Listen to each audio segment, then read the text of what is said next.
Cale Drayton had always believed that being intelligent and staying out of trouble would keep him safe. Yet when the heavy boots of Officer Harlan Voss thundered down the hallway, those beliefs crumbled into dust. Sometimes the system does not care about your academic record or your clean slate. Sometimes it simply needs a target. That day, Cale was about to discover that his arrest was no accident. It was a carefully orchestrated move in a game he never even knew he was playing. A game in which corrupt officers destroy innocent lives for profit, in which justice is bought and sold like any other commodity, and in which the only person who can save him is a father. The world has believed dead for years, yet who has remained very much alive in the shadows, watching, waiting, and preparing to burn an empire of lies to the ground to rescue his son. The morning began like any other at Westbridge High. Students moved through the halls, lockers slammed shut, and the usual noise filled the air. Cale Drayton moved through it all like a ghost, his headphones blocking out the world around him. At 17, he had learned that keeping his head down and staying unnoticed was the safest way to survive high school. His backpack hung heavy on his shoulders, filled with advanced calculus books and programming manuals that most of his classmates never touched. He slipped into his first period physics class, just as the bell rang, and took his usual seat in the back corner, far from the popular kids who barely acknowledged his existence. The only person who truly saw him was Sienna Hale, his best friend since middle school. She sat 2 rows ahead, her curly hair pulled into a neat ponytail, already taking notes before the teacher began speaking. "All right, everyone, open your books to Chapter 12, Mrs. Callahan announced. Today we are going to dive deeper into electromagnetic radiation." Cale pulled out his notebook, genuinely interested. Science made sense to him in a way social situations never did. There were rules, patterns, logic. You could prove things with math and experiments. People were far more complicated and unpredictable. Sometime into the lesson, heavy footsteps echoed in the hallway outside. At first no one paid attention, but the steps grew louder, more urgent, and then stopped right in front of the classroom door. The door burst open without warning. "Cale Drayton!" A powerful voice filled the room. Every head turned as 3 police officers filled the doorway. The one in front was a thick-set man with a heavy mustache and cold blue eyes. His badge read, Officer H. Voss. Behind him stood 2 younger officers who looked uncomfortable but said nothing. Cale felt his stomach drop. His hands began to tremble as 25 pairs of eyes locked onto him. He slowly removed his headphones. His mouth went dry. "That's him," Officer Voss said, pointing straight at Cale. "On your feet, son. You're coming with us." "What is going on?" Mrs. Callahan asked, stepping forward. "Officer, this has to be a mistake." "No mistake, ma'am," Voss cut her off. "This young man is under arrest. Cale, get up, now." Cale's mind raced. He had done nothing wrong. The night before, he had been home working on a programming project for his computer science class. His mother, Lila, had made dinner. They had watched the news together, and he had gone to bed early. "Sir, I think there's been a misunderstanding," Cale said quietly, rising on unsteady legs. "I haven't done anything." "That's what they all say," Voss answered with a smirk. "Turn around and put your hands behind your back." The cold metal of the handcuffs snapped around Cale's wrists, while his classmates stared in stunned silence. Sienna had her phone out, partially hidden behind her book, recording what she could without drawing attention. "Officer, please," Mrs. Callahan tried again. "Cale is one of our best students. He has never been in trouble. Maybe if you could just—" "Ma'am, I need you to step back," Voss said firmly. "This delinquent is wanted for assault and robbery. Very serious charges." Cale flinched at the word delinquent. He had heard it before, always spoken in the same tone, always aimed at boys who looked like him. "I'm not a delinquent," he said quietly, "and I didn't assault or rob anyone." "Save it for the judge, kid," Voss sneered. "You people always have an excuse ready." The walk through the school hallways was the longest journey of Cale's life. Word had spread fast, and students pressed against classroom windows to watch. Voss made sure to walk slowly, giving everyone a clear view. "Take a good look," he said loud enough for anyone nearby to hear. "Another lost case with no future. I bet his mama is real proud right about now." Cale kept his eyes on the floor, his face burning with humiliation. He could hear the whispers following them down the hall. "Isn't that the smart kid from the advanced classes?" I heard he robbed a store last night. My dad always said the quiet ones are the dangerous ones. Sienna slipped out of class and followed at a distance, still recording. She had known Cale for years. If he said he didn't do something, then he didn't do it. But she also knew that would not matter to everyone else. At the station, they took Cale to a small windowless room with concrete walls and a metal table. Fluorescent lights buzzed overhead, casting harsh shadows that made everything look gray and hopeless. "Sit," Voss ordered, pointing to a plastic chair. Cale sat carefully, the cuffs still biting into his wrists. "Can I call my mom or a lawyer?" Voss laughed again. "A lawyer, son? You watch too much television. First, we're going to have a little talk, clear a few things up. But I have the right—" "You have the right to sit there and answer my questions," Voss interrupted. "Now let's start from the beginning. Where were you last night around 9:30? "At home," Cale answered honestly. "I was working on a computer program for school. My mom was there. She can tell you." "Uh-huh," Voss said, not bothering to write anything down. "And I suppose she'll say whatever you tell her to, right? That's how it works in your neighborhood." "That's not how it works anywhere," Cale replied with a little more force. "My mom doesn't lie." "Watch your tone with me, boy," Voss warned. "You're already in enough trouble. For the next stretch of time." Voss repeated the same questions over and over, trying to make Cale contradict himself or slip up. But Cale's story never changed because it was the truth. He had been home the entire night. "Look, kid," Voss finally said, leaning back in his chair. "We've got you on video, clear as day, robbing Mrs. Callahan's store on 5th Street. You also gave the old man a good beating." Cale's eyes widened. "That's impossible. I've never even been in that store. I don't know where 5th Street is." "The video doesn't lie," Voss said with a satisfied smile. "But I'll tell you what. Confess right now. Show a little remorse and maybe the judge will go easy on you. Keep lying to me and this gets a whole lot worse." "I can't confess to something I didn't do," Cale said firmly. While they prepared him for booking, Cale reached for the silver pendant he always wore around his neck. It was a simple piece, nothing fancy, but his father had given it to him years earlier before disappearing from his life. Cale wore it every day as a reminder of the man who once taught him to be strong. Yet when his fingers touched his throat, the pendant was gone. "Looking for this?" Voss asked, holding up the necklace. "Looks like gang jewelry to me. Probably stolen like everything else you've got." "That's not gang jewelry," Cale protested. "My father gave it to me. Please, can I have it back?" "Your father?" Voss mocked. "Let me guess. He's not around anymore, is he? Probably locked up somewhere or just took off when things got hard. That's what they do." Voss slipped the pendant into his pocket with an arrogant smile. "You'll get it back when you get out, if you get out." The booking process was a blur of fingerprints, photographs, and paperwork. Cale was formally charged with assault and armed robbery. When he asked about bail, he was told it had been denied because of the violent nature of the crime. News of the arrest spread quickly through the community. By evening, it was the lead story on the local news. Officer Voss stood in front of the police station, chest puffed with pride, as he addressed the cameras. "This is excellent police work by our department," Voss said confidently.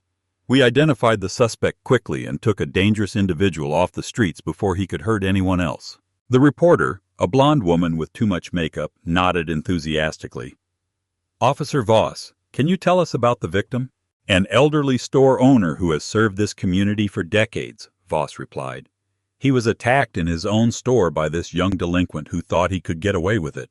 But justice doesn't sleep in this city." The news labeled it, "Teenage Terrorist Caught by Hero Cop." They showed Cale's school photo next to an image of Officer Voss in his dress uniform. The contrast was intentional and devastating. Lila Drayton sat in her living room watching the report with tears streaming down her face. For years, she had worked 2 jobs to keep them afloat after her husband's disappearance. She cleaned office buildings at night and worked in a store during the day. She was always tired, always exhausted, but she had never lost faith in her son. "That is not my child," she whispered to the empty room. "That is not who he is." She drove straight to the station, hands shaking as she gripped the wheel. She had put on her best clothes, hoping that looking respectable might somehow help. "I need to see my son," she told the officer at the front desk. "Cale Drayton was arrested today." The officer barely looked up from his papers. "Visiting hours are over. Come back tomorrow." "Please," Lila begged. I just need to make sure he's all right. 5 minutes. I'm his mother. Officer Voss appeared from around the corner, having heard the commotion. Must be the mama, he said with false sympathy. Let me guess. Your little angel never did anything wrong, right? My son is a good boy, Lila said, trying to keep her voice steady. He has never been in trouble. There has to be a mistake. The only mistake here is your parenting, Voss answered coldly. That boy has been heading down this road his whole life. Maybe if he had a father around to teach him right from wrong, we wouldn't be having this conversation. Lila felt as if she had been slapped. Don't you dare talk to me about my parenting. I raised my son, do you understand? He is respectful. He is intelligent. High as a criminal, Voss interrupted. And the sooner you accept that, the better for you. Now, if you'll excuse me, I have real police work to do. Meanwhile, Sienna had spent the entire afternoon trying to understand what had happened. She knew K.L. better than anyone and knew he was telling the truth. Something about the whole situation felt wrong. She convinced her mother to drive her to Mr. Park's corner store on 5th Street. The owner, an elderly man with a bandage on his forehead, stood behind the counter. Excuse me, sir, Sienna said politely. I'm a journalism student working on a story about crime in the neighborhood. Could I ask you a few questions about what happened last night? Mr. Park immediately grew nervous. I don't want to talk about that.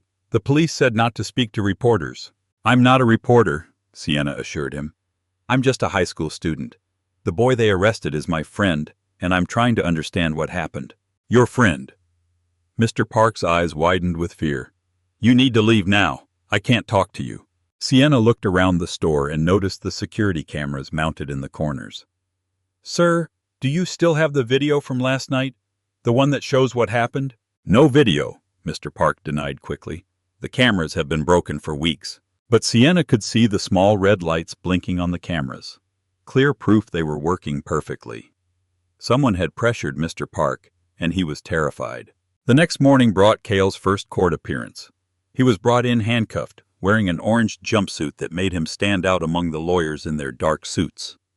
The courtroom was packed with curious reporters and a few supporters, including Sienna and her mother. Judge Hale, an older white man with metal-rimmed glasses, looked at Cale with barely concealed dislike. Young man, you are charged with assault and armed robbery. How do you plead? Not guilty, Your Honor, Cale said clearly. Your Honor, the prosecutor began. The state has compelling video evidence of the defendant committing this violent crime. We ask that bail remain denied. Your Honor, said the public defender assigned to Cale, my client maintains his innocence and has no prior record. Judge Hale barely considered it. Bail remains denied. This case will proceed to trial. Next case. As they led him out, Cale took one last look around the room.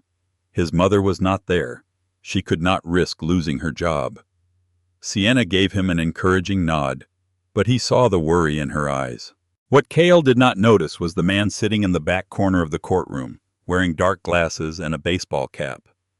He watched every moment with intense concentration, his jaw clenched with barely contained rage. Officer Voss left the courtroom strutting as if he had won the lottery.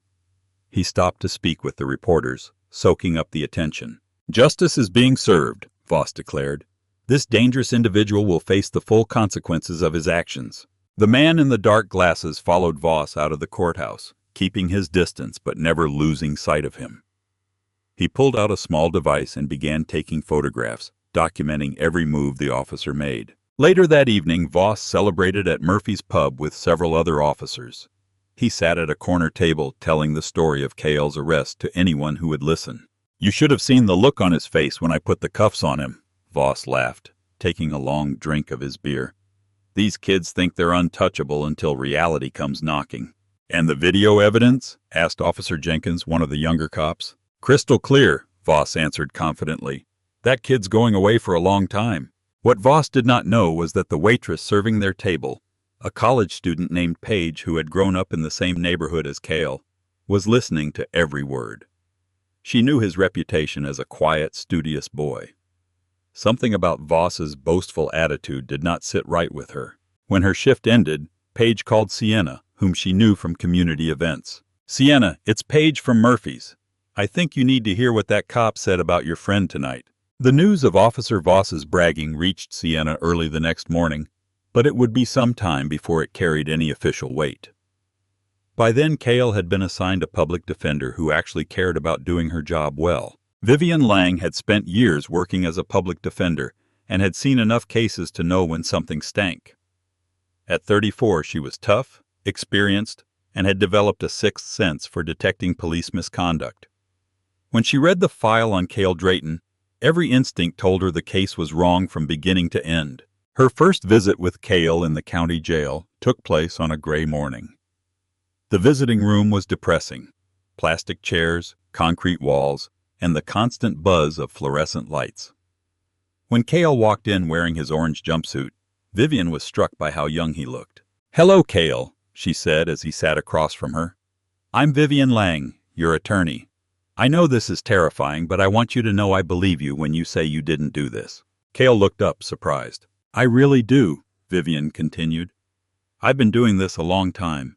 I can usually tell the difference between guilty kids trying to get out of trouble and innocent kids who got caught up in something that wasn't theirs. You're the second kind."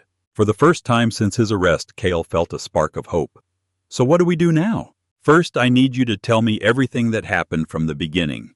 Don't leave out any detail, even if it seems irrelevant." Cale told her about his ordinary day at school, coming home to work on his programming project, eating dinner with his mother, and going to bed early.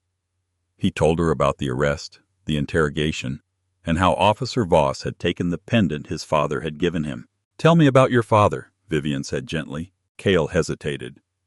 "He left when I was a little kid. My mom doesn't like to talk about it much. I think he was in the military, but I don't really know what happened to him."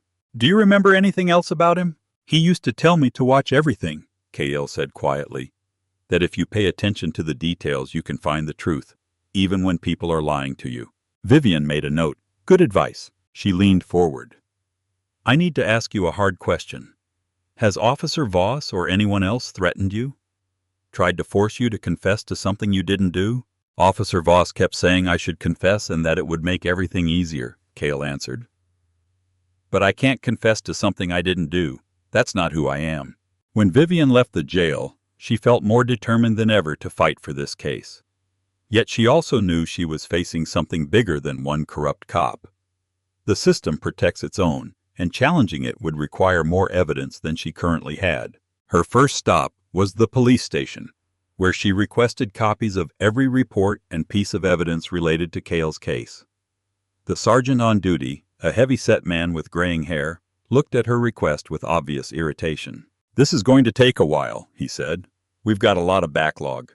"I'll wait," Vivian answered firmly. When the files finally arrived, she immediately noticed they were incomplete. The video evidence Officer Voss claimed was clear as day was nowhere to be found. When she asked about it, she was told it was being processed and would be available later. That same evening, Vivian returned to her office and began digging deeper into Officer Voss's record. What she found turned her stomach. Over the past several years, Voss had been involved in at least a dozen arrests of minority teenagers. In every case, the charges were serious, the evidence questionable, and the complaints against Voss had been dismissed or had mysteriously disappeared. One case in particular caught her attention. 2 years earlier, a 16-year-old named Tyrell Brooks had been arrested for drug possession. Tyrell claimed the drugs had been planted on him, and his family filed a complaint against Voss. The complaint was sealed after Tyrell accepted a lesser plea, but Vivian noticed something interesting. Tyrell's case had been handled by the same prosecutor now handling Cale's. Vivian decided to visit Tyrell. She found him working in an auto shop on the south side of the city. When she explained who she was and why she was there, Tyrell immediately grew nervous. "I can't talk about that," he said, glancing around to make sure no one was listening. "I've got a record now. I can't afford more trouble." "Tyrell, I think the same thing that happened to you is happening to another kid right now," Vivian explained. "A 17-year-old named Cale Drayton." Tyrell's expression changed. "The kid from Westbridge. I heard about him on the news. If you know anything that could help him, please. He's innocent, just like you were." Tyrell was silent for a long moment, wrestling with his conscience. Finally, he spoke in a low voice. "Officer Voss stopped me for walking while black. Basically said I looked suspicious. He searched me, found nothing, and went back to his car. When he came back, suddenly there was a baggie of cocaine in my pocket that wasn't there before. Did you tell anyone?" "I tried. But who's going to believe a black kid from the projects over a white cop with medals? My lawyer told me to take a deal, so I did. I figured it was better than risking years in prison. Vivian thanked him and gave him her card. If you change your mind and decide you want to help, call me. Meanwhile, Sienna was conducting her own investigation. She kept thinking about the obvious fear she had seen in Mr. Park's eyes at the corner store, and had an idea. If the security cameras really were working, maybe the recording still existed somewhere. Sienna's mother worked as a freelance journalist, which meant she had contacts all over the city. Sienna convinced her to make a few calls to see if anyone knew anything about the robbery at the corner store. "Honey, you have to be careful," her mother warned. "If this cop is as dirty as you think, he's not going to like a teenager trying to expose him." "Mom, Cale is my best friend," Sienna answered. "If someone tried to frame you for something you didn't do, wouldn't you want your friends to help?" Her mother sighed, knowing her daughter had inherited her stubbornness. "All right, but we do this the right way. No breaking and entering, no dangerous stunts.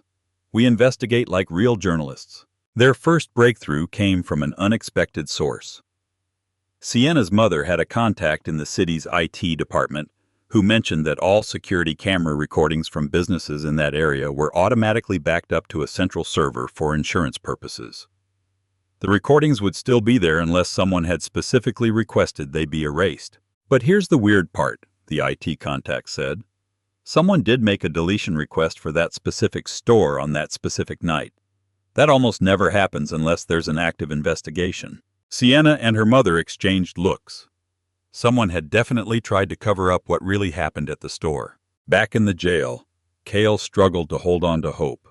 The other inmates mostly left him alone, but the guards treated him as if he were already convicted. He spent his days reading books from the prison library and thinking about what his father would do in this situation. "Watch everything," his father had always said. So Cale began paying attention to the guards, the other inmates, and the patterns of daily life inside. He noticed that certain inmates received special treatment, better food, more privileges. He noticed that some guards seemed to know things about cases before they became public. Most importantly, he noticed that everyone seemed to know Officer Voss's name, and none of them had anything good to say about him. "That guy has been locking up innocent kids for years," said an older inmate named Clarence who worked in the prison library. "You're not the first, and you probably won't be the last unless somebody stops him." Meanwhile, Vivian was fighting her own battles with the system. When she tried to interview Mr. Park about the robbery, his lawyer said he would not speak to anyone without police approval. When she requested the security recordings, she was told they were corrupted and unavailable. Most frustrating of all, when she tried to file a motion to challenge the evidence, she discovered that Captain Graves had sent a memorandum to the prosecutor's office praising Officer Voss's exemplary work on the case and recommending that the department use every resource to secure a conviction. Vivian had seen enough corruption in her career to know this went beyond one bad cop. Someone higher up was protecting Officer Voss and was willing to destroy an innocent teenager's life to do it. Late one night while Vivian worked in her office, she received an unexpected visitor. A young man she did not recognize knocked on her door. "Ms. Lang, my name is Jordan Ellis. I think I have information about Cale Drayton's case." Jordan was nervous, constantly glancing over his shoulder as he spoke. He told Vivian he had walked past Mr. Park's corner store the night of the robbery and had seen the real culprit fleeing. "It wasn't the kid they arrested," Jordan said firmly. "The man I saw was older, maybe in his 20s, with a completely different build. Taller, heavier. Nothing like that high school student." "Jordan, this is incredible," Vivian said. "You have to testify. Your testimony could free an innocent boy." But before Jordan could answer, Vivian's phone rang. It was Jordan's mother, frantic and worried. "Jordan, where are you? Officer Voss just came looking for you. He said you need to come down to the station to be questioned about some trouble you're involved in." Jordan's face went pale. "I haven't been in any trouble. He knows I saw what really happened." Vivian realized Jordan was in real danger. "You have to be very careful," she told him. "Don't go anywhere alone. And if anyone from the police department contacts you, call me immediately." But it was already too late. The next day, Jordan arrived at Vivian's office with a completely different story. He claimed he had been mistaken about what he saw.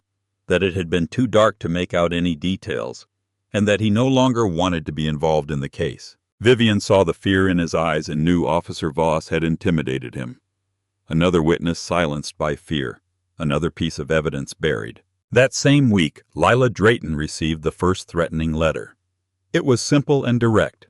Stop causing problems or your son's situation will get much worse. The letter came with a photograph, an image of Cale in his cell taken from an angle that suggested someone on the inside had taken it.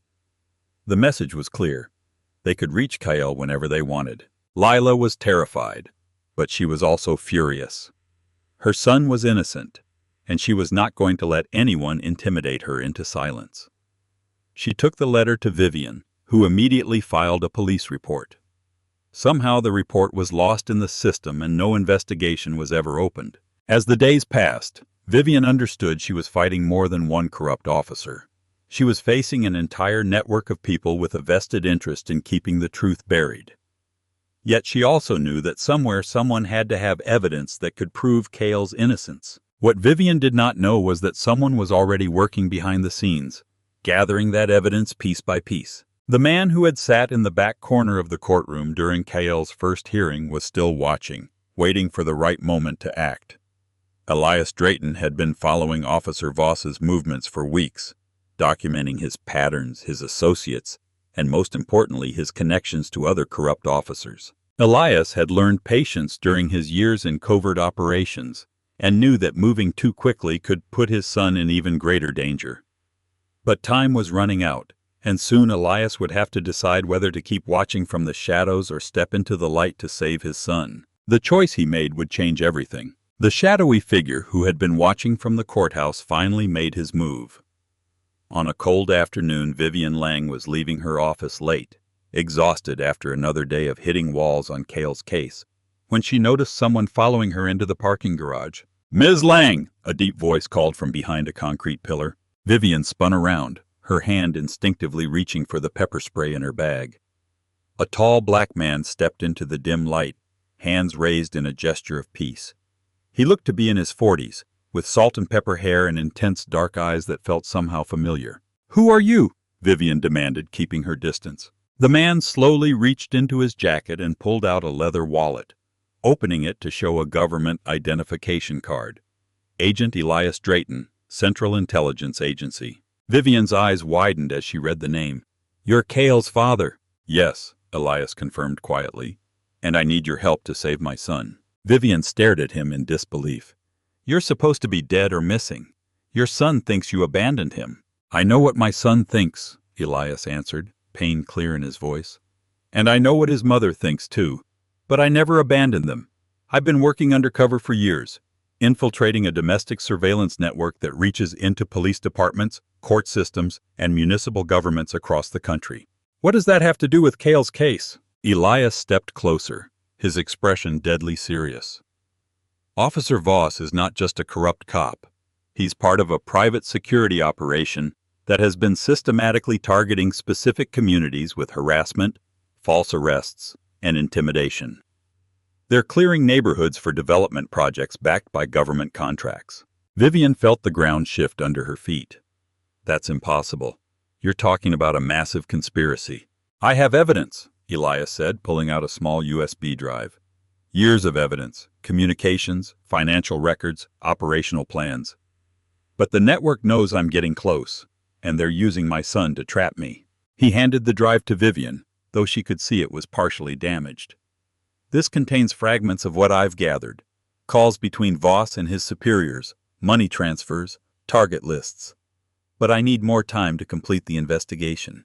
"Why come to me?" Vivian asked. "Because you're the only person involved in this case who can't be bought or intimidated," Elias answered. "And because if something happens to me before we can expose this network, you'll be the only one who can still save Cale." Vivian looked at the drive in her hand. "What exactly are you asking me to do?" "Give me 2 weeks," Elias said. "Keep fighting the case through legal channels, but don't reveal what you know yet. If we move too fast, they'll kill Cale in jail or make him disappear completely. I need time to put the final pieces of evidence together." "And if they come for you?" Elias's expression hardened. "Then call this number immediately." He handed her a business card with only a phone number written on it. Day or night, someone will answer. As Elias turned to leave, Vivian called after him. Does Cale know you've been watching over him all these years? Elias paused, his shoulders slightly slumped. No. And it's better that way. The less he knows about what I really do, the safer he'll be. Meanwhile, Sienna had convinced her friend Quinn, a tech-savvy student at Westbridge High, to help her with a dangerous plan.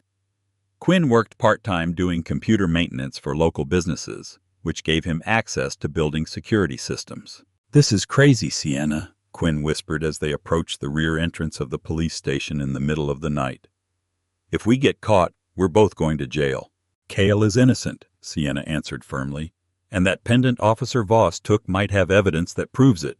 Quinn managed to loop the security camera feeds for exactly 10 minutes, just enough time to get in and out if everything went perfectly. They entered through a maintenance door Quinn had left unlocked during his earlier shift. The evidence storage room was in the basement, rows of metal shelves filled with boxes and bags of confiscated items. Sienna used the flashlight on her phone to search for anything labeled with Cale's name or case number. Here, she whispered, finding a small plastic bag containing the silver pendant. But when she examined the pendant more closely, she noticed something strange. There was a tiny seam along one edge that was invisible unless you knew what to look for. She pressed gently and a microscopic panel slid open, revealing a miniature data storage device. Quinn, look at this. Quinn examined the device under a small magnifying glass. This is military-grade technology. This isn't ordinary jewelry. They carefully removed the device and replaced the pendant exactly as they had found it. Within minutes, they were back outside, hearts racing as they hurried to Quinn's car. At Quinn's house, they connected the device to his computer. What they found made Sienna's blood run cold.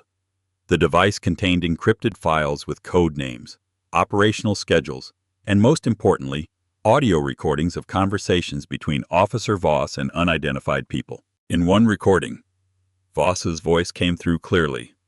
The Drayton kid is the perfect target. Clean record, no gang affiliations, but he fits the profile we need for the operation. His arrest will generate the right media coverage. And if the father shows up? Another voice asked. Then we eliminate two problems at once, Voss answered coldly. Sienna understood that Cale's arrest had not been random. Someone had deliberately chosen him. She just did not understand why. She decided to take the evidence to Vivian Lang immediately. Back in the jail, Cale was having his own revelation. He had been thinking about his father's advice to watch everything, and began noticing patterns in how certain inmates were treated. There was a prisoner named Damien who seemed to enjoy unusual privileges. He received extra food, had more recreation time, and the guards treated him with respect. When Cale finally worked up the courage to talk to Damien, he discovered something disturbing. They made me work as an informant, Damien admitted quietly. I report what other inmates say about their cases, their lawyers, anything that might be useful. Why are you telling me this? Cale asked. Damien glanced around nervously before answering. Because I heard them talking about you. They want me to get close to you to find out if your family has any connections to law enforcement or government agencies. My family? Cale was confused. My mom works in a store. We don't know anyone in the government. And your father? Cale felt a familiar ache in his chest. I don't have a father. He left when I was little. Damien studied Cale's face carefully. Kid, somebody thinks your family is more important than you believe, and that means you're in more danger than you know. That night, Cale lay in his narrow cell thinking about everything Damien had told him. Why would anyone think his family had government connections? His mother had always been vague about his father's work, saying only that he had been in the military and had to leave for reasons she could not explain. For the first time in years, Cale tried to remember more details about his father. He remembered a man who moved silently through their apartment, who always seemed to hear sounds no one else could hear.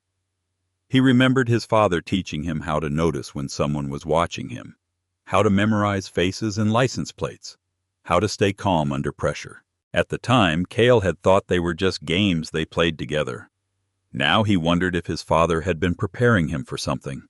The next morning brought devastating news that would change everything. Vivian received a call from the medical examiner's office. Jordan Ellis, The witness who had seen the real culprit at the corner store had been found dead in his apartment. Apparently he committed suicide, the examiner reported. Left a note saying he couldn't live with lying about what he saw. But when Vivian saw the note, she knew immediately that Jordan had not written it. The handwriting was wrong and the language did not match the way Jordan spoke. Someone had murdered him and made it look like a suicide. Vivian called the number Elias had given her, and within an hour she received a message with an address. She found herself in an abandoned warehouse on the outskirts of the city, where Elias was waiting with a laptop and several boxes of documents. "They killed Jordan," Vivian said without preamble. "I know," Elias answered grimly, "which means they're desperate. We're running out of time." He opened his laptop and showed Vivian a complex organizational chart. This network calls itself the Domestic Security Initiative. They operate under the cover of private security contractors, but they're funded by a combination of black government money and private capital from real estate developers. "How does it work?" Vivian asked. "They identify neighborhoods targeted for gentrification or development," Elias explained. "Then they systematically arrest and harass the residents, especially young people who might become community leaders. They create a climate of fear that drives down property values and makes residents want to leave." Vivian stared at the chart in horror. "And Officer Voss is just a soldier in the operation." "But he's good at his job, which is why they protect him. Over the past several years, his arrests have contributed to the displacement of more than 300 families." Elias opened another file on his computer. "But here's what they don't know. I've discovered that the operation is about to expand. They've identified 12 more neighborhoods in the state for the same treatment. Cale's arrest was a test case for their new methods." "What new methods?" "Using social media and viral coverage to create public support for aggressive policing," Elias said. "They're turning police brutality into entertainment, and people are watching it like a television show." Vivian felt sick. "How do we stop this?" "By exposing the entire network at once," Elias answered. "But to do that, I need to get close enough to their leaders to record them admitting what they're doing. And that involves enormous risk." "What kind of risk?" Elias closed the laptop and looked straight at Vivian. "I'm going to let them capture me. It's the only way to get inside their operation and gather the evidence we need to take them all down." "That's suicide," Vivian protested. "If they know who I am, they'll try to kill me," Elias finished. "But I've been preparing for this moment for years. I have contingency plans, backup evidence, and people who will act if something happens to me." "And Cale? What happens to him while you're playing spy?" Elias's expression softened. "That's where you come in. I need you to keep fighting his case. Keep the media attention on the injustice of his arrest. As long as people are watching, they can't make him disappear." Vivian understood that she was being asked to trust a man she had just met with her client's life. Yet she also knew that everything Elias had told her explained the strange obstacles she had encountered in Cale's case. "If I do this," she said, "I need something in return." "Name it," Elias answered. "I want a way to contact your backup people directly. If something happens to you, I need to know someone else can step in to help Cale." Elias nodded and handed her another card. "Call this number if you don't hear from me within 72 hours. Tell them the crow has fallen and they'll know what to do." Judge Aurelia Thorne had been handling criminal cases for 15 years and prided herself on her ability to spot corruption from any corner of the courtroom. When she reviewed the file on People v. Drayton, something deeply unsettled her. The evidence was weak, the witness statements inconsistent, and Officer Voss's arrest report contained several details that did not add up. Most troubling of all, she received 3 separate calls from municipal officials urging her to speed the case along and secure a conviction. Judge Thorne had a strict policy against outside interference in her court and decided to review the evidence herself. She ordered that all sealed files related to Voss's previous arrests be brought to her chambers for a private review. What she found in those files made her question everything she thought she knew about the justice system. Case after case showed the same pattern. Minority teenagers arrested on serious charges, dubious evidence, witnesses who recanted their statements, and complaints against Voss that mysteriously disappeared. "This can't be legal," Judge Thorne murmured as she read Tyrell Brooks's file. The boy had been arrested for drug possession, but the chain of custody on the evidence was broken, and 3 different witnesses had changed their stories within days of their initial statements. Judge Thorne's investigation did not go unnoticed. Within hours of her request for the sealed files, she received a visit from District Attorney Grant and Captain Graves. "Your Honor," the district attorney said with false courtesy, "we understand you have some concerns about the Drayton case." "I have concerns about several cases involving Officer Voss," Judge Thorne answered coldly. "The patterns of evidence suggest systematic misconduct." Captain Graves leaned forward in his chair. "Your Honor, with all due respect, Officer Voss is one of our best. He's received commendations for his work in high-crime neighborhoods. High-crime neighborhoods that seem to have gotten worse, not better, after his interventions," Judge Thorne observed. The district attorney shifted uncomfortably. "Your Honor, we believe perhaps another judge would be better suited to handle this case, given the media attention and the complexity of the issues involved." Judge Thorne's eyes narrowed. "Are you suggesting I recuse myself?" "We're suggesting it would be best for everyone," Captain Graves said. "Gentlemen," Judge Thorne said firmly, "I have been a judge for 15 years and I have never been asked to step aside from a case unless there is a legitimate conflict of interest. Since I have never met the defendant, his family, or Officer Voss before this case, I see no such conflict." After they left, Judge Thorne knew she was entering dangerous territory. Yet she also knew an innocent boy's life was at stake, and she would not be intimidated into abandoning her duty. Meanwhile, Detective Rowan Hale was facing his own crisis of conscience. As a 20-year veteran of the force, Hale had always prided himself on being one of the good ones. But watching Officer Voss's behavior over the past several years had left him increasingly uneasy. Hale had begun keeping informal records of Voss's arrests, and the patterns were troubling. Young Black and Hispanic men were being arrested at rates that seemed statistically impossible, and the charges almost always involved crimes that would generate heavy media coverage. When he learned that Jordan Ellis had been found dead, supposedly by suicide, he decided to investigate quietly on his own. What he found in Jordan's apartment did not match the official police report. There were no signs of a struggle, but neither were there any indications that Jordan had been depressed or suicidal. His neighbors said he had been nervous lately, but not desperate. Most revealing of all, Hale found a draft of a letter on Jordan's computer that he had been writing to Vivian Lang, describing what he had actually seen at the corner store. The letter made clear that Jordan was willing to testify that Cale Drayton was innocent.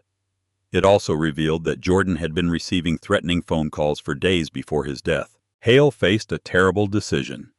He could report his findings and risk destroying his career, or stay silent and allow an innocent boy to go to prison. For Hale, there was really no choice. He made copies of everything he had found and arranged a meeting with Vivian. "Ms. Lang," Hale said when they met at a cafe outside the city, "I can't help you officially, but I can tell you that Jordan Ellis did not kill himself." Vivian's pulse quickened. "You have proof?" "Enough to raise serious questions," Hale answered. "But if I take an official step, they'll destroy me and bury the evidence. The only way this works is if you use what I'm giving you to build a legal case that forces everything into the open." He handed Vivian a thick envelope. "This contains copies of my investigation into Jordan's death, plus documentation of irregularities in several of Voss's other arrests. Use it carefully." When Vivian left the cafe, she did not notice the unmarked car following her. Officer Voss sat behind the wheel, his face twisted with rage as he watched her drive away. Voss immediately called Captain Graves. "She's got Hale helping her now. This is getting out of control." "Stay calm," Graves answered. "We knew this could happen. It's time to implement the contingency plan." "What contingency plan?" "The kid has an accident in jail. Gang violence. Very tragic. The case dies with him and everyone moves on." A chill ran down Voss's spine. He had done many questionable things in his career, but murder was a line he had never crossed. "Captain, we can't—" "Yes, we can, and we will," Graves interrupted. "Unless you want to explain to the FBI why you've been falsifying arrest reports for the past 5 years. That night, Vivian received an urgent call from the jail. Cale had been attacked by another inmate and was in the prison hospital with serious injuries. She raced to the hospital and found Cale conscious but badly hurt. His left arm was in a cast and he had stitches over his right eye. "What happened?" she asked gently. "A guy named Tank Williams jumped me in the shower," Cale answered weakly. "He said he was sending a message from his friends on the outside. But before he could really hurt me, another inmate stepped in and stopped him. Who stopped him? Damien, the guy I told you about who works as an informant. He fought Tank and probably saved my life. Vivian understood that someone had tried to kill Cale, but the plan had been thwarted by an unexpected hero. She also knew they would try again. Cale, I need you to listen to me very carefully, she said. I believe the people who arrested you are going to try to hurt you again. From now on, don't go anywhere alone, and don't trust anyone except Damien. Ms. Lang, Cale said quietly, there's something I need to tell you. Damien said the guards have been asking questions about my father. They want to know if I've had any recent contact with him. Vivian's blood ran cold. What did you tell them? The truth. That I haven't seen or heard from my father since I was 5 years old. But they keep asking like they don't believe me. Vivian realized Elias's cover might be compromised. She needed to warn him immediately, but she also knew any communication could put them both in danger. As she left the hospital, Vivian made a decision that would change everything. She was going to make the information she had public, no matter the consequences. An innocent boy had almost been murdered in jail, and she was not going to wait for it to happen again. That night she called Sienna and asked her to come to the office. When Sienna arrived, she brought Quinn and the evidence they had recovered from Cale's pendant. I know about the recording device, Vivian said without preamble. Sienna was startled. How did you know? Because Cale's father is a CIA agent who has been investigating the same corruption network that framed his son, Vivian answered. Sienna sank heavily into a chair. Cale's father is alive? Very much alive and trying to save his son's life. But we're running out of time. They just tried to kill Cale in jail, and they'll try again. Vivian explained her plan. Sienna would release the audio recordings from the pendant to her mother's journalistic contacts, creating a media firestorm that would make it impossible for anyone to hurt Cale without facing intense scrutiny. And what about his father? Sienna asked. I'm going to trust that he knows what he's doing, Vivian answered. But if something happens to him, we'll be the only ones who can still save Cale. While they finalized their plan, none of them knew that Elias was already setting his own desperate play in motion. He had arranged a meeting with the leaders of the Domestic Security Initiative, claiming he wanted to negotiate his son's freedom in exchange for silence about their operations. It was a lie, of course. Elias had no intention of staying quiet, but he needed to get close enough to record their confessions, even if it meant risking his own life. The meeting was set for the following night at an abandoned construction site outside the city. Elias checked his recording equipment one last time and prepared for what might be his final operation. In 12 hours, everything would change forever. The morning of the hearing arrived with an electric tension that seemed to charge the very air around the courthouse. By 8 o'clock, protesters had already gathered outside with signs demanding justice for Cale Drayton. News vans lined the street, and reporters interviewed anyone willing to talk about the case that had become a symbol of systemic injustice. Vivian Lang arrived early, her briefcase heavy with evidence that could change everything. She had barely slept the night before, knowing that this day would decide whether an innocent boy walked free or spent the best years of his life in prison. As she made her way through the crowd of protesters, she heard the chants of "Free Cale" and "Justice Now" echoing off the walls of the courthouse. The courtroom filled quickly. Sienna sat in the front row with her mother, both of them clutching copies of the explosive story they had published online at midnight. The recordings from Cale's pendant had already been downloaded more than 50,000 times, and social media was vibrating with outrage over Officer Voss's recorded confessions. Officer Voss entered the courtroom exactly on time, chest still puffed with the same arrogance he had shown throughout the entire case. He greeted Prosecutor Grant with confidence and took his seat at the prosecution table, seemingly unconcerned by the media storm swirling around him. Captain Graves sat in the gallery, jaw clenched as he surveyed the packed room. He had seen the news reports and knew their carefully constructed case was falling apart, but he also knew they still had one card left to play, and he was ready to use it. At 9:15, they brought Cale into the courtroom in handcuffs, his arms still in casts from the jail attack. Despite everything he had endured, he walked with his head high, his eyes scanning the crowd until they found Sienna. She gave him an encouraging nod, and for the first time in weeks, Cale almost smiled. Then something extraordinary happened. As Cale settled into his seat at the defense table, The courtroom doors opened one final time. A tall black man in a perfectly tailored dark suit entered. His movement was so silent and controlled that he seemed to glide across the floor. Cale turned to see who had come in, and his entire world stopped. The man was older than he remembered, with gray at the temples and lines around the eyes that spoke of years of stress and danger. But there was no mistaking those features, that way of moving through space as if he owned it. "Dad," Cale whispered, his voice barely audible. Elias Drayton locked eyes with his son across the courtroom, and years of separation dissolved in an instant. The carefully maintained composure of the agent cracked just enough to reveal the pain and love he had carried for so long. The room filled with whispers as people recognized that something important was happening. Reporters scribbled frantically, and Officer Voss's confident expression began to waver as he studied the mysterious newcomer. Judge Thorne called the court to order and began the hearing. Prosecutor Grant rose to present the state's case, but Vivian stood immediately to interrupt. "Your Honor," she said firmly, "before the prosecution continues, the defense moves to dismiss all charges based on new evidence of prosecutorial misconduct and police corruption." The room buzzed with emotion as Vivian approached the bench with a thick folder of documents. "Your Honor, we have evidence that Officer Voss systematically falsified arrest reports, intimidated witnesses, and planted evidence in multiple cases, including this one." Prosecutor Grant shot to his feet. "Objection! I'll hear the motion," Judge Thorne said calmly. "Ms. Lang, present your evidence." Vivian returned to her table and nodded to Elias, who rose slowly and walked to the witness stand. The room fell into complete silence as he raised his right hand to be sworn in. "State your name for the record," the court clerk said. "Agent Elias Drayton, Central Intelligence Agency," he answered in a clear, steady voice. The courtroom exploded into chaos. Reporters shouted questions, protesters cheered, and Judge Thorne had to pound her gavel repeatedly to restore order. Officer Voss's face went completely white, and he whispered urgently to Captain Graves. "Agent Drayton," Vivian began when the chaos finally subsided, "what is your relationship to the defendant?" "Cale Drayton is my son," Elias answered, his voice thick with emotion. "And where have you been for the past many years?" Elias shifted in his chair.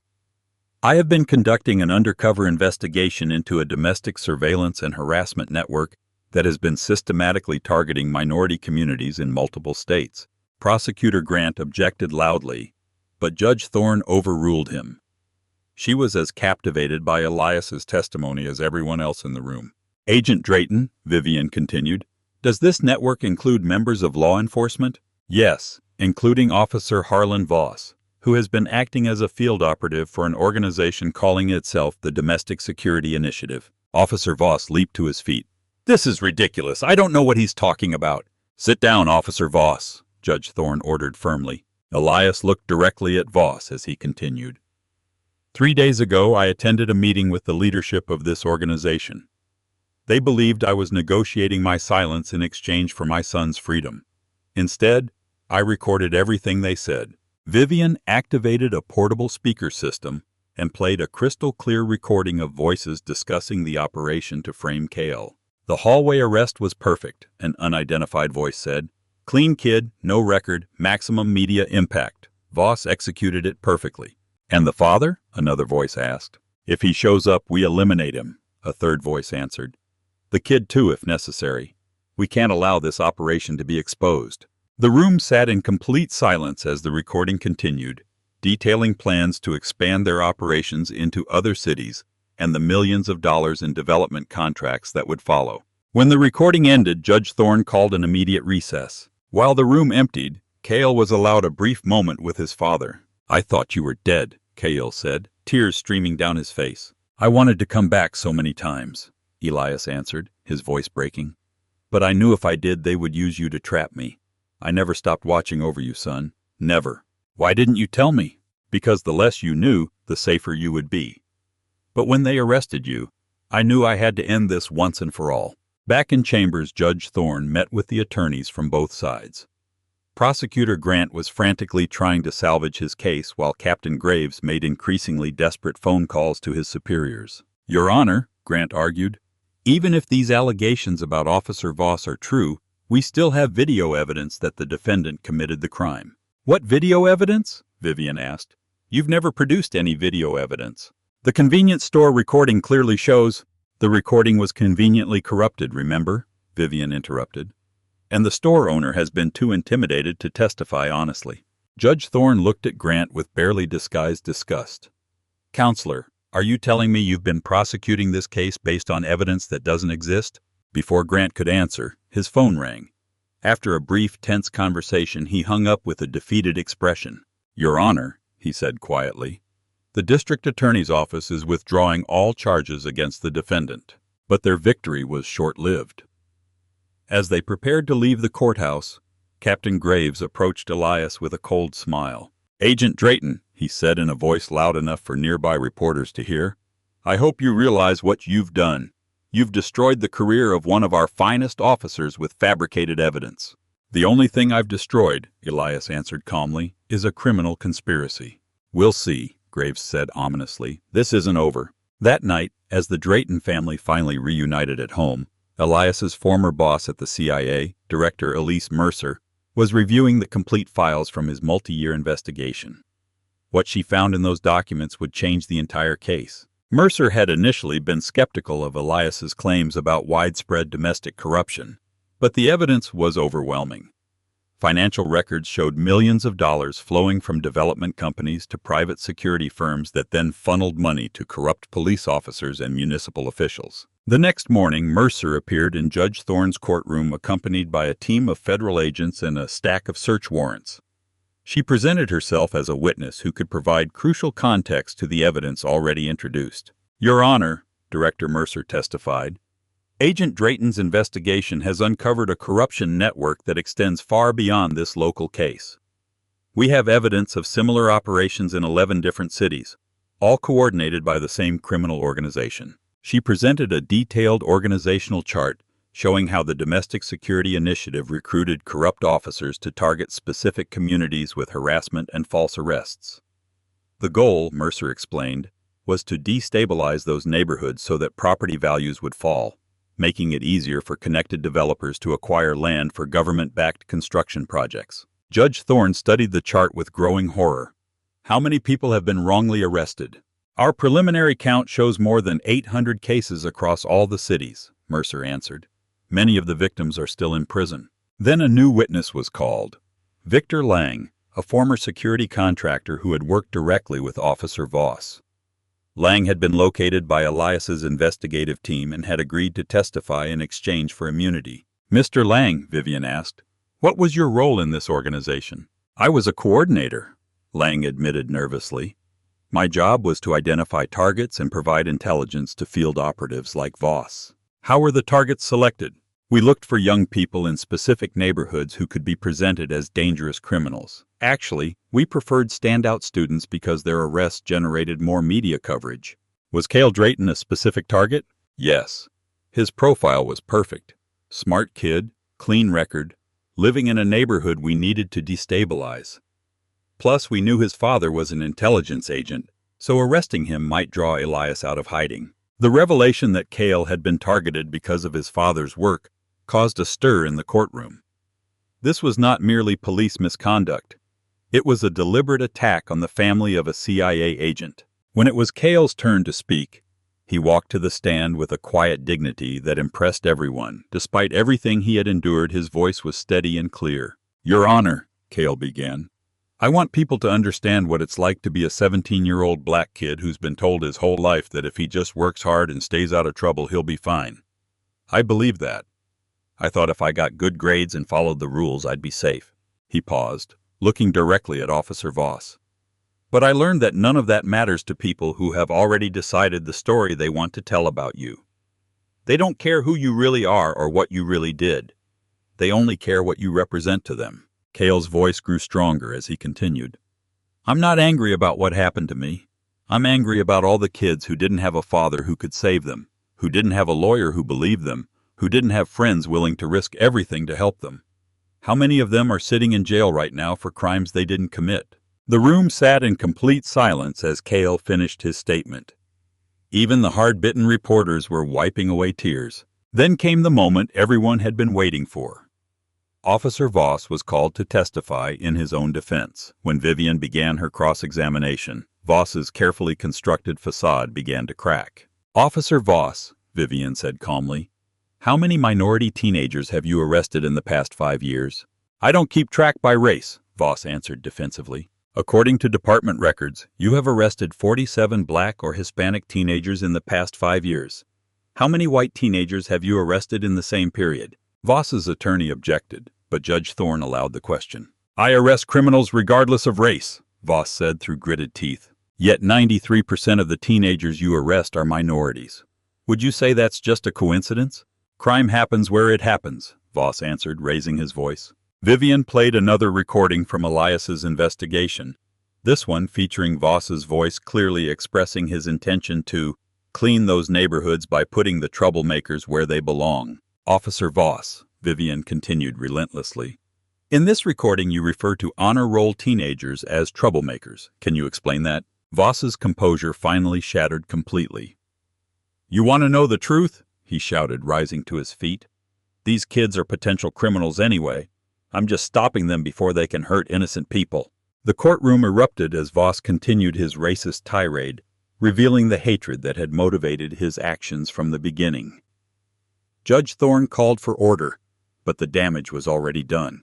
Voss had destroyed whatever credibility he still had. As the hearing continued, more evidence emerged about the broader conspiracy. Phone records showed that Captain Graves had been in regular contact with executives from development companies. Financial records revealed that several members of the city council had received payments from the same companies that funded the Domestic Security Initiative. The corruption ran so deep that Judge Thorne decided the entire case needed to be turned over to federal authorities. She declared a mistrial and ordered that all charges against Cale be dismissed immediately. But the victory came at a cost. That night, as the Drayton family finally celebrated at home, Elias received a call from Director Mercer. "Elias, you need to get your family somewhere safe," she said urgently. "We've intercepted communications suggesting they plan to eliminate all the witnesses." "What kind of communications?" "The kind that mean this network is more desperate and dangerous than we thought. They won't let this investigation destroy them without a fight." Elias looked at his son and his wife, finally reunited after so many years apart, and realized that their fight for justice was far from over. The conspiracy they had exposed was wounded but not dead, and wounded animals are often the most dangerous of all. Outside their house, unmarked cars began circulating through the neighborhood. The shadows were moving again, and Elias knew the final confrontation was still to come. As news of the day's revelations spread across the country, other victims of the Domestic Security Initiative began to come forward. Families who had lost children to false arrests, communities that had been systematically targeted, and honest officers who had been silenced for trying to speak out. Cale Drayton's case had become something far larger than anyone had anticipated. It was no longer just about one corrupt cop or one innocent teenager. It was about the very soul of the justice system, and whether truth could triumph over power when everything was at stake. Coming home felt surreal to Cale. After weeks in sterile cells and courtroom procedures, walking through the front door of his childhood home was like stepping into another world. The living room looked exactly the same. The worn brown couch where he used to do homework, the family photos on the mantel, his mother's neatly stacked collection of books on the coffee table. Lila could not stop touching her son. As if she needed to convince herself he was really there, she kept running her hand through his hair or squeezing his hand, eyes bright with tears she refused to let fall. "I knew you would come home," she whispered, holding Cale tightly. "I never stopped believing." Elias remained awkward at first. Years of separation created an invisible barrier between him and his family. But when Lila reached for him, he melted into the embrace, and for a moment they were a family again. Sienna arrived an hour later with a camera crew from her mother's news station. The video of the reunion, Cale laughing with his best friend while his parents watched with grateful smiles, went viral within hours. The image became a symbol of hope, proof that sometimes the system can be forced to work the way it should. "How does it feel to be free?" Sienna asked Cale as they sat on the front porch with the camera rolling. "It feels like waking up from a nightmare," Cale answered thoughtfully. But I keep thinking about all the kids who are still trapped in that nightmare. Kids who didn't have what I had. What did you have that they didn't? A father who could save me, Kyle said simply. A lawyer who believed me. A best friend who refused to give up. Most kids don't get that lucky. Meanwhile, Officer Harlan Voss was living his own reckoning. 3 days after his collapse in the courtroom, he found himself in federal custody facing charges that would send him to prison for the rest of his life. The arrogance that had defined his career was gone, replaced by the empty stare of a man who had lost everything. His sentencing hearing was held in the same courtroom where he had once strutted like a king. This time he entered in handcuffs and an orange jumpsuit, a stark reminder of how far he had fallen. Judge Thorne, who had requested to preside over the sentencing, looked at him with cold satisfaction. "Mr. Voss," she began, "in my 15 years on the bench, I have never seen such a flagrant and systematic abuse of power, nor such a cruel disregard for human dignity. You swore to serve and protect, but instead you chose to terrorize and destroy." The courtroom was filled with victims of Voss's corruption. Teenagers wrongly arrested, families torn apart, community members whose lives had been shattered by his actions. "Your actions," Judge Thorne continued, "represent everything that is wrong with American policing. You saw young Black and Hispanic men not as human beings but as targets to be eliminated. You used your badge as a weapon of oppression." Voss's attorney advised him to show remorse, to apologize to his victims and their families. But even facing 30 years in prison, Voss's hatred ran too deep. "I was doing my job," he said defiantly when given the chance to speak. "I was protecting this community from criminals and thugs." Judge Thorne's expression hardened. "Mr. Voss, you have shown no remorse, no understanding of the pain you have caused, and no recognition of your crimes. Therefore, I sentence you to 35 years in federal prison without the possibility of parole." As they led him away, many in the courtroom applauded. But Kyle, who had attended the sentencing, felt no satisfaction. Putting one corrupt cop in prison would not fix the system that had created him. The effects of the scandal spread far beyond Voss. Within weeks, investigations were launched in the 11 cities where the Domestic Security Initiative had operated. Federal agents raided police stations, seized financial records, and arrested dozens of officials involved in the conspiracy. Captain Graves was one of the first arrested. Unlike Voss, Graves tried to cooperate with investigators, hoping to reduce his sentence by providing information about the network. But the damage to his career and reputation was irreversible. District Attorney Grant resigned in disgrace after it was revealed that his office had suppressed evidence in multiple cases related to the conspiracy. In his resignation letter, he offered a hollow apology to the victims, claiming he had been misled by corrupt officers. "I deeply regret any role I may have played in these injustices," Grant wrote. But his words rang empty to the families whose lives had been destroyed by his office's willingness to look the other way. Sienna's journalism career took off like a rocket. Scholarship offers poured in from universities across the country, but she decided to stay close, accepting a position with a national news organization that would allow her to continue investigating corruption. "I realized something during this whole experience," she told her mother.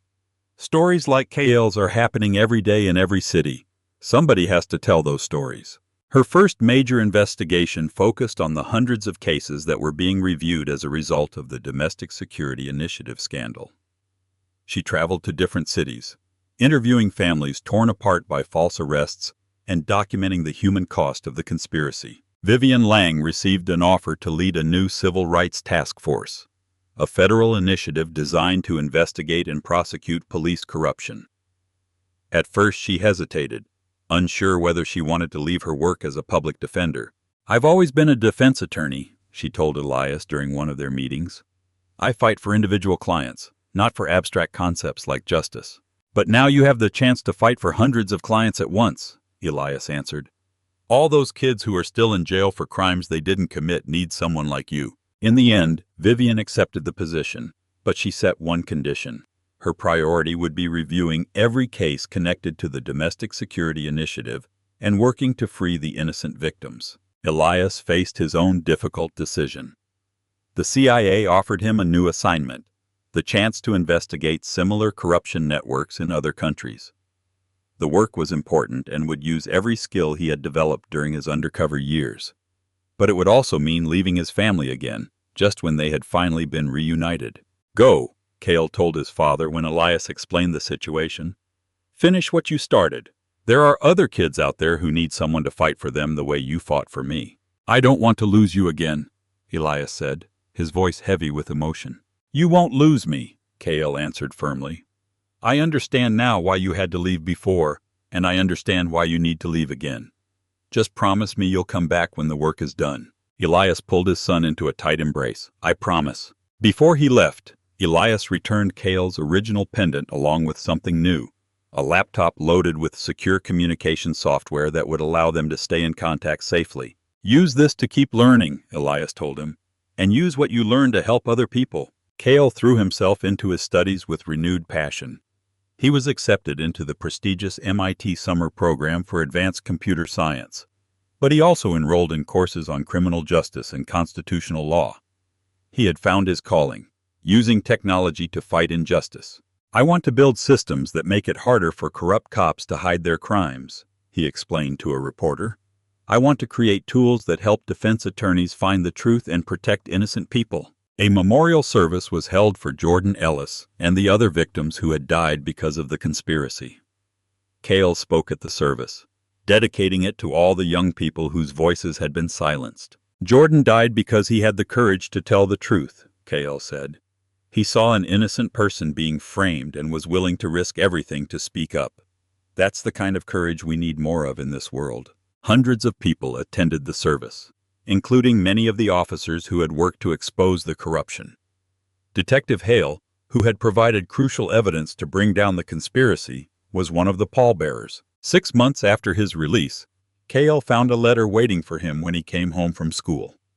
It was from his father, written before Elias left on his new mission. "My son," the letter began, "I want you to know that watching you grow into the man you are has been the greatest privilege of my life. You faced the worst this world had to offer and never lost your dignity, your hope, or your compassion. I spent years trying to protect you from a distance, thinking that was the only way to keep you safe. But you didn't need my protection.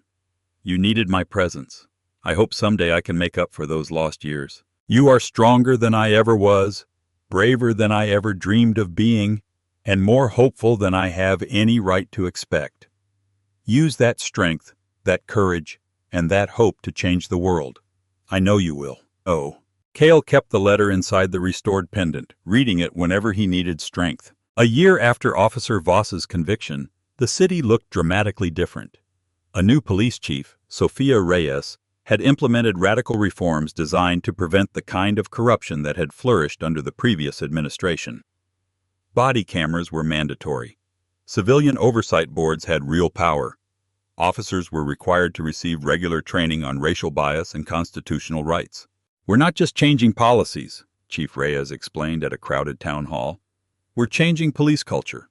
We're making it clear that officers who abuse their power will face consequences, and those who report corruption will be protected." Detective Hale was promoted to lead the new Internal Affairs Unit charged with investigating complaints against officers. His first case involved an officer caught on video using excessive force during a traffic stop. Unlike before, the investigation was swift and thorough, and the officer was fired within a week. "This is what accountability looks like," Hale told reporters. "No more covering for bad cops. No more protecting officers who break the law." From his dorm room at MIT, Cale founded the Drayton Initiative.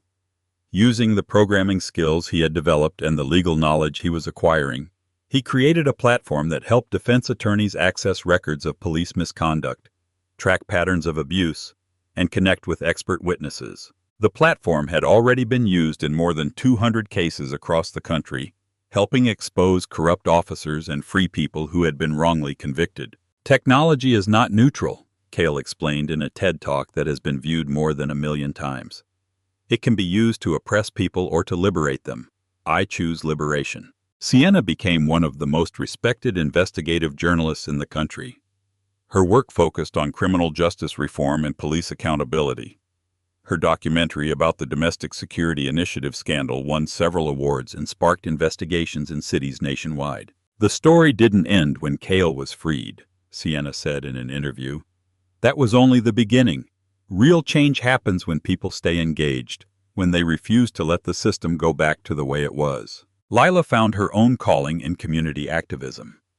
She now led support groups for mothers whose children had been wrongly accused or incarcerated, providing emotional support and practical guidance on how to navigate the legal system. I know what it feels like to watch your child disappear into a system that doesn't care about the truth, Lila told a group of mothers at one meeting. But I also know that if we stick together, if we refuse to give up, we can change that system. Vivian's Civil Rights Task Force reviewed more than 800 cases connected to the Domestic Security Initiative. So far, they had secured the release of 127 people who had been wrongly convicted and had identified patterns of corruption in dozens of police departments. Justice delayed is justice denied, Vivian said during a press conference announcing the latest round of releases. These young people lost years of their lives because of a system that valued convictions over truth. We can't give them those years back, but we can make sure this never happens again.